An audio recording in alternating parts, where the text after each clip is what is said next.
좋은 아침입니다. 우리 찬양하시면서 아침 제풀 함께 들으시도록 하겠습니다. 왜 나만 겪는 고난이냐고 불평하지 마세요. 고난의 뒤편에 있는 주님이 주실 축복 미리 보면서 감사하세요. 너무 견디기 힘든 지금 이 순간에도 주님이 일하고 계시잖아요. 남들은 지쳐 앉아 있을지라도 당신만은 일어서세요. 힘을 내세요. 힘을 내세요. 주님이 손잡고 계시잖아요. 주님이 나와 함께함을 믿는다며 어떤 역경도 이길 수 있잖아요. 아멘. 자, 우리 같이 기도하시겠습니다. 하나님 아버지 감사합니다. 오늘도 이렇게 하나님 앞에 예배하며 이 하루를 시작하게 하시니 정말 감사합니다. 마음과 뜻을 다해서 하나님 앞에 예배하는 이 시간, 오늘 하루를 넉넉히 이길 힘을 주시고 또 말씀의 날을 비춰보고 우리가 어떻게 살아가야 될지 깨닫게 하여 주옵소서. 감사하며 예수님의 이름으로 기도하옵나이다. 아멘. 오늘 우리에게 주신 하나님 말씀은 창세기 39장 19절부터 23절까지의 말씀 제가 봉독해 올리도록 하겠습니다.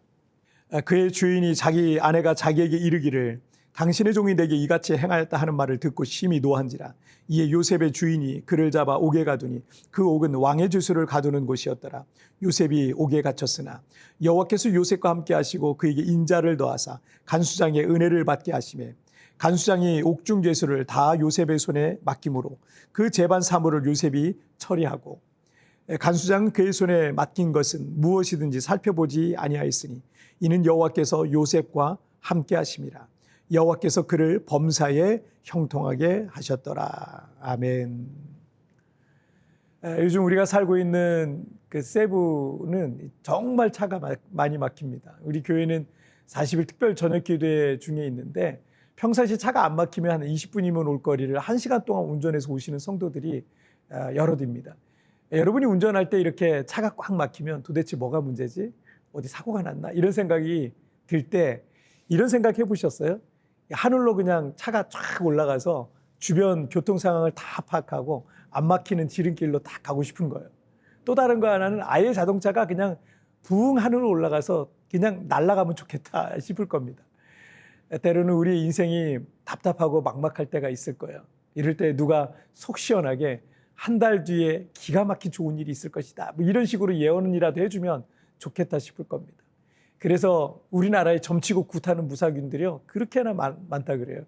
공식적인 통계는 없지만 그런 무속인 협회가 있는데 그 협회에 가입한 회원 수만 무려 30만 명입니다. 정식 사업자 등록 없이 영업하는 이들까지 하면 약 80만 명 이상이 될 것으로 추산한다 그럽니다. 목사님들의 수는 대략 10만 명에서 15만 명 정도 되니까 비교조차 안 될 정도로 이 점치고 굿하는 무속인들 숫자가 많은 겁니다. 야곱이 가장 사랑하던 아들 요셉은 17살에 형들의 이 곡식단이 자신에게 절하고 해와 달과 11별이 자신에게 절하는 위대한 꿈을 꾸게 됩니다. 그런데 그 엄청난 꿈을 꾼 이후부터 그의 인생이 잔뜩 꼬이게 되는 거예요. 형들의 미움은 더해졌고요. 그래서 형들이 요셉을 죽이려다가 애굽의 노예로 이제 팔아버립니다. 노예로 팔려가 성실하게 일했지만 이 주인의 아내를 성추행한 혐의, 그런 누명을 쓰고 감옥에까지 이제 갇히게 됩니다. 20절을 한번 보시죠. 이에 요셉의 주인이 그를 잡아 옥에 가두니 그 옥은 왕의 죄수를 가두는 곳이었더라. 요셉이 옥에 갇혔으나. 요셉이 이 바로 왕의 친위 대장, 이 왕궁 경비 대장인 이 보디발의 집에서 노예로 살다가 벌어진 일이었기 때문에 왕의 죄수를 가두는 감옥에 갇히게 된 겁니다. 그것은 왕과 관련된 중대 죄수나 궁중 관리들이 갇히던 곳이었기 때문에 제대로 된 어떤 재판 같은 것을 통해서 자신의 무죄와 억울함을 하소연할 수도 없는 그런 곳이었어요. 왕명이 한번 떨어지면 즉각 처형될 수도 있는 곳이었기 때문에 20대 청년 요셉의 미래가 얼마나 불안하고 위태위태하고 얼마나 막막했을까요? 자, 그런데 21절을 한번 보시죠. 여호와께서 요셉과 함께 하시고 그의 인자를 더하사 간수장에게 은혜를 받게 하시매. 비록 요셉은 이 미래를 알 수 없는 죄수의 몸이지만 다행히 그곳에서도 여호와께서 함께 하심으로 간수장에게 은혜를 받게 하셨다라는 내용입니다. 23절을 보시면 간수장은 그의 손에 맡긴 것을 무엇이든지 살펴보지 아니하였으니 이는 여호와께서 요셉과 함께 하심이라. 여호와께서 그의 범사에 형통하게 하셨더라. 요셉은 이 보디발의 집에서도 노예로 살 때도 형통했다라 그랬잖아요. 근데 감옥의 죄수로 수감 중일 때도 여호와께서 요셉과 함께 하심이라 여호와께서 그를 범사에 형통하게 하셨더라라고 이렇게 말씀하시고 있습니다. 요셉은 야곱의 12아들 중에 아버지에게 가장 사랑받는 귀하고 귀한 아들로 17살 때까지 살았었어요. 이 아버지 야곱은 요셉에게만 예쁜 컬러가 들어가는 옷을 입히고 채색 옷이라고 성경에 되어 있죠. 힘든 일을 시키지도 않았고요. 늘 아버지 곁에서 사랑받으며 살게 했었습니다. 그리고 요셉이 이 놀라운 그 위대한 꿈을 꾸기도 했기 때문에 아버지 야곱도 그의 미래가 너무나도 기대되는 어떤 장밋빛 전망을 갖고 있었을 겁니다.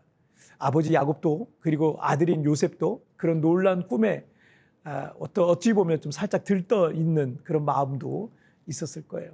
하지만 그 이후 요셉의 인생은 완전히 곤두박질 치게 됩니다. 아버지의 편애 때문에 형들에게 미움받던 요셉은 그 꿈들 때문에 더욱 미움을 받게 됐고요. 형들은 동생인 요셉을 노예 상인들한테 팔아넘기게 됩니다.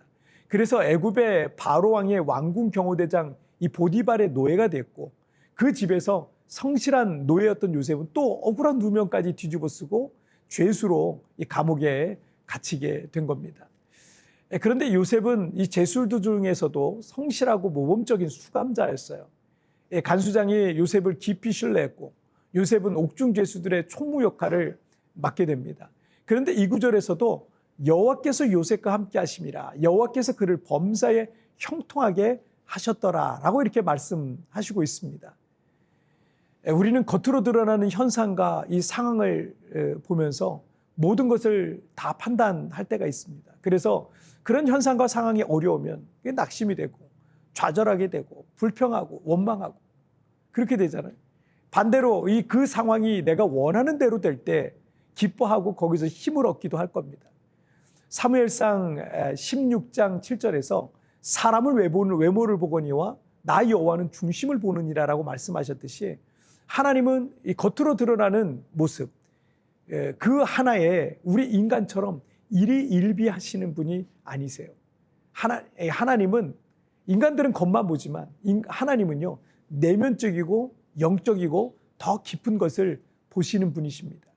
그래서 지금 당장의 요셉의 현실과 상황은 결코 형통이란 말과는 전혀 어울리지 않지만 요셉이 억울한 누명을 쓰고 감옥의 죄수가 된 것은 하나님께서 요셉을 장차 애굽의 국무총리로 세우시고자 하는 하나님의 큰 그림이었던 거예요. 왜냐하면 이 감옥에서 바로왕의 떡 굽는 관원장과 술 맡은 관원장이 꿈을 해몽해주고 그것이 바로왕의 꿈까지 해몽해주므로 그가 애굽의 국무총리가 되는 결정적 계기가 되기 때문입니다.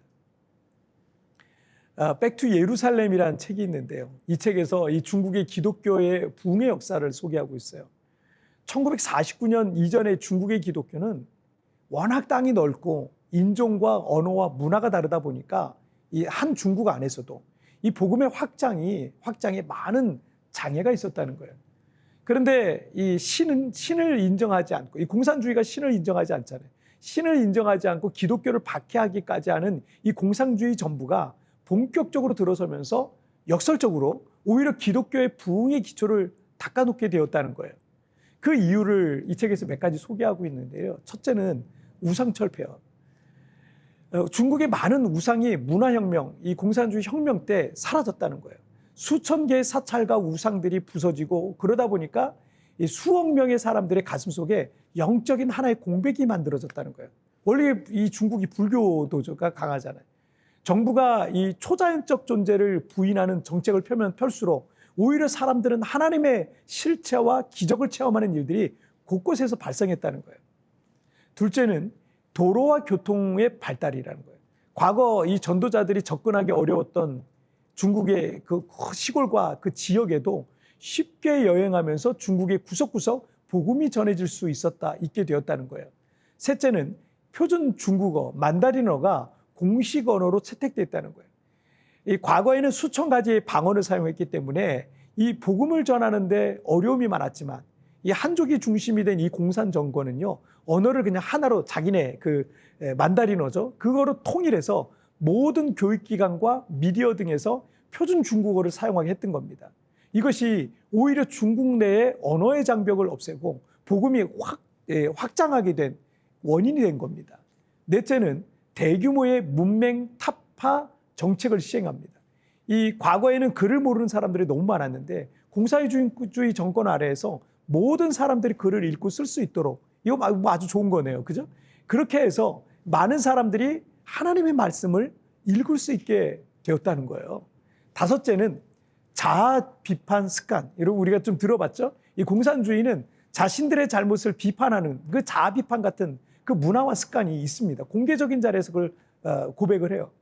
그 습관에 따라 사람들은 자신들의 비행, 잘못됨을 비판하고 자신의 삶을 개혁하는 이 습관이 있었다는 거예요.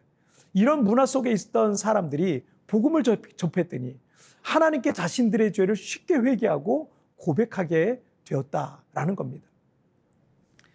초대교회 북아프리카의 교부였던 터툴리아는 많은 그리스도인들을 박해하던 당시 세속의 권력자들과 나라들을 향해서 이렇게 말했었습니다. 대단한 나라들이여, 탐욕스러운 당신들의 행진을 계속하시오.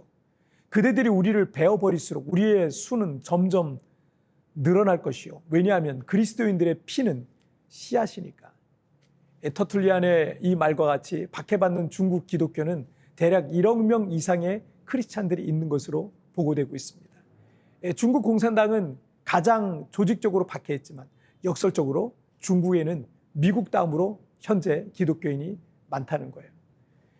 청년 요셉의 모습은 이 최악의 상황에 던져졌지만 그 일을 통한 하나님의 큰 그림이 있었던 것입니다. 우리가 현상적이고 상황적인 것을 보면서 낙심하고 좌절하나 우리를 향한 하나님의 큰 그림이 있다는 사실을 잊지 마십시오. 나의 이성과 생각과 계획과 경험을 뛰어넘는 놀라운 하나님의 큰 그림이 내 인생 속에 그려지고 있다는 것을 여러분 믿으시길 바랍니다. 자, 우리 같이 기도하실까요? 살아계신 하나님 아버지 감사합니다. 오늘도 나를 향한 하나님의 큰 그림이 그려지고 있다는 이 놀라운 사실을 말씀을 통해서 살펴보게 하시니 정말 감사합니다. 지금의 상황과 환경과 상황과 조건들을 보면 낙심하고 좌절될 때가 너무나 많지만 그러나 나를 향한 하나님의 큰 그림이 그려지고 있다는 이 사실을 믿음으로 오늘 하루도 넉넉히 승리하며 나가게 하여 주옵소서. 오늘도 나를 붙잡고 도우실 그 하나님을 찬양하며 예수님의 이름으로 기도하옵나이다. 아멘. 여러분 티편에 나오는 오늘의 묵상 보시면서 개인적으로 묵상하시고요. 짧게라도 뜨겁게 기도하시면서 오늘 하루 주님과 동행하시길 바랍니다. 내일 우리 굿모닝 치프에서 뵙겠습니다. 여러분 승리하세요. 우리가 현상적이고 상황적인 것을 보면서 낙심하고 좌절하나 우리를 향한 하나님의 큰 그림이 있다는 사실을 잊지 마십시오. 나의 이성과 생각과 계획과 경험을 뛰어넘는 놀라운 하나님의 큰 그림이 그려지고 있는 것입니다. 나를 향한 하나님의 큰 그림을 묵상해 봅시다.